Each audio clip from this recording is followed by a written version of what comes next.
को रोमाञ्चक स्टोरी सुरु गर्नु अघि मेरो बारेमा थोरै जानौ। साथीहरू, म 22 वर्षको भएँ। यो कथा म कक्षा 12 मा पढ्दाको हो। म त्यति बेला 20 वर्षको थिएँ।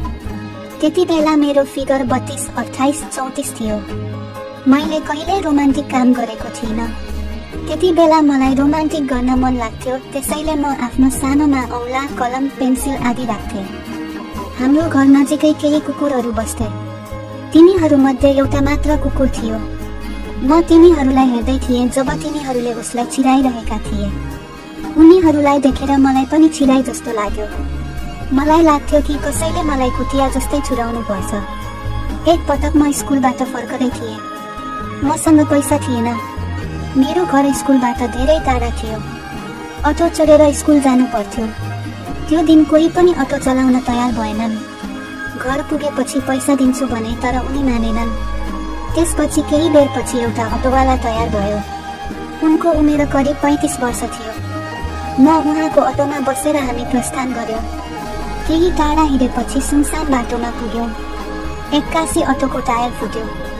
उसले छेउमा अटो रोकेर टायर लगाउन थाल्यो। टायर लगाउँदै गर्दा उनको आँखा मेरो खुट्टाको बीचमा परे। म यी सबै कुराबाट अनभिज्ञ खुट्टा खुल्ला राखेर आरामसँग बसिरहेको थिएँ। उसले मेरो गोलाकार तिघासँगै मेरो प्यान्ट पनि देख्यो। त्यसपछि ऊ टायर लगाएर हिँड्न थाल्यो अनि मसँग कुरा गर्न थाल्यो। हाम्रो कुराकानीको क्रममा उनले मलाई भने कि अटो चालकहरूले केटीहरूलाई फोहोर आँखाले हेर्छन्। यसले मेरो जिज्ञासा जगायो। मैले सोधेँ, कुन फोहोरी हेरेर? त्यसैले उसले भन्यो, तिमीले बुझ्दैनौ। मैले भने, कृपया मलाई बुझाउनुहोस् ताकि म यी सबै चीजहरूको ख्याल गर्न सकूँ। त्यसैले उसले भन्यो, नराम्रो लाग्छ? मैले भने, म मान्ने छैन।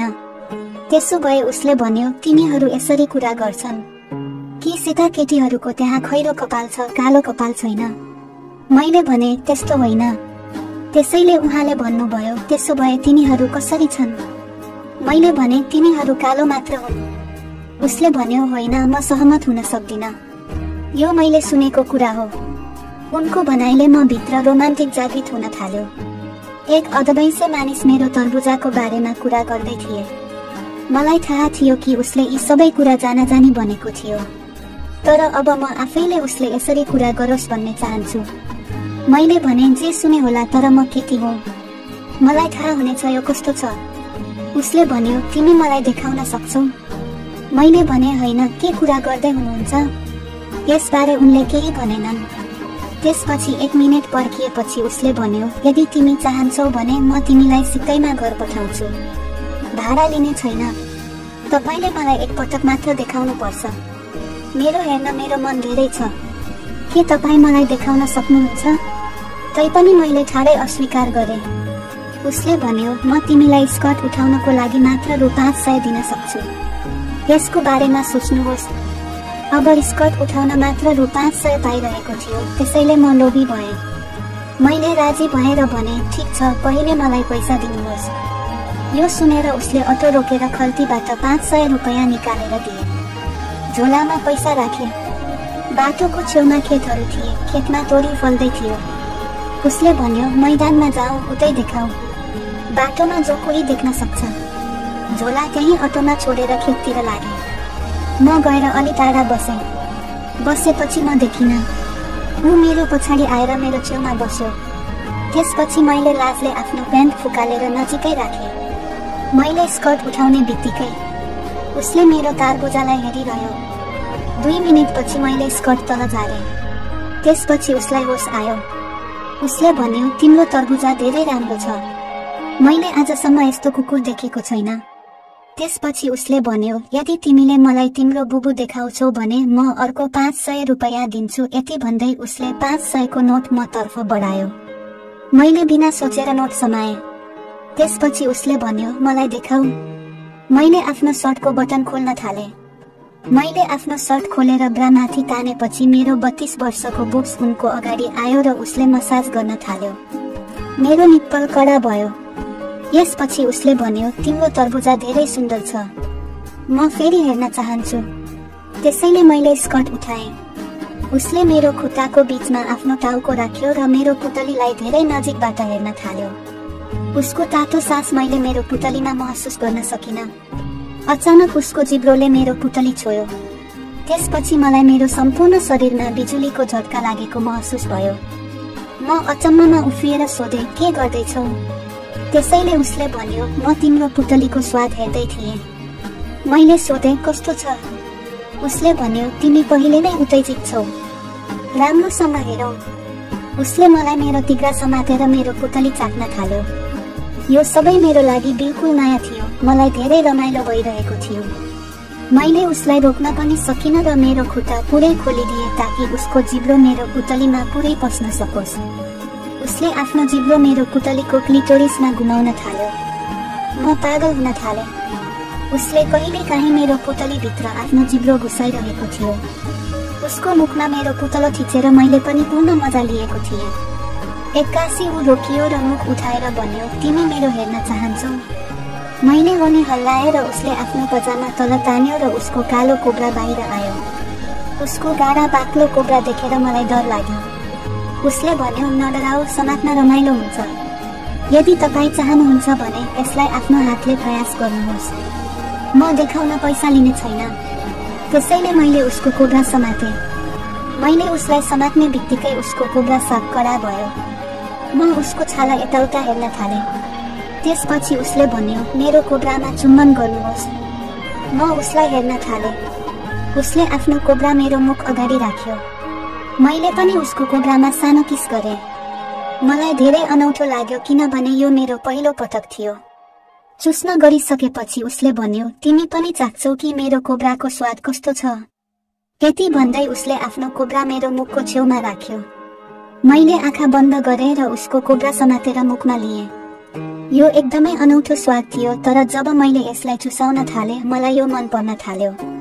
मैले उसको कालो कोब्रालाई एक हातले समातेर त्यसको छालालाई पछाडि तानेर अगाडिको टुप्पो बिस्तारै चुस्न थालेँ।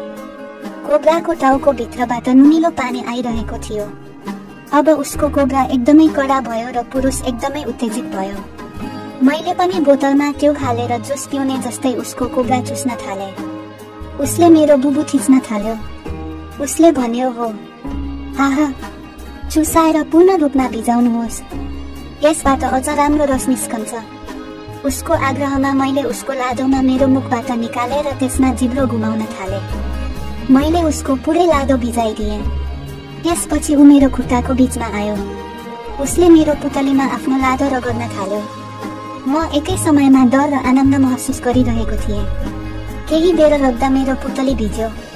उसले आफ्नो लादोको टाउको मेरो पुतलीको प्वालमा राख्यो र मलाई झुक्यो। त्यसपछि उसले मेरो बुबु थिच्यो र मेरो मुखमा आफ्नो हात राख्यो र आफ्नो कम्मर अगाडि सार्यो।